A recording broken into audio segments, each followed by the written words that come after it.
Despite the death threats, Arshad Menon volunteers for a job few others want, mediating between families who hate each other. Sometimes their disputes have festered for decades. From the moment the government decided to hang people, our work increased by 60 to 70%. Enemies decided to negotiate. Many were in jail and the order had been given to hang them. Time was ticking. Every meeting starts the same way, with a hug. These men have been feuding with their neighbour for 23 years. The disagreement started over a pond. One family wanted to fish in it, the other wanted to swim. 25 people have been killed since then.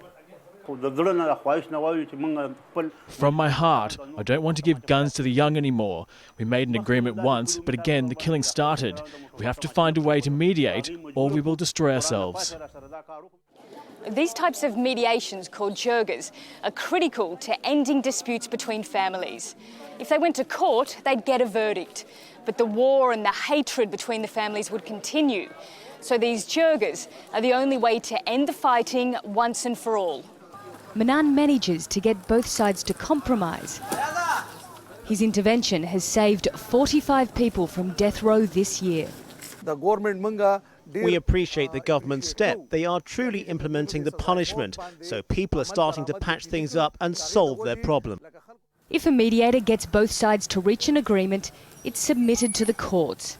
The case is then withdrawn and anyone involved in the dispute who is in prison or on death row is freed.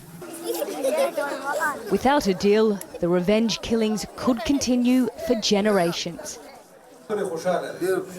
Sometimes reaching agreement can be costly. This man's son is facing execution for murder. He's agreed to pay $40,000 to the victim's family to save his son.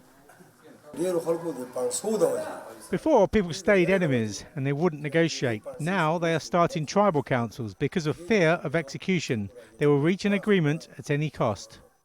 Another life has been spared. Time to celebrate over rice and kebabs. With more than 8,000 Pakistanis on death row, Menon is busy.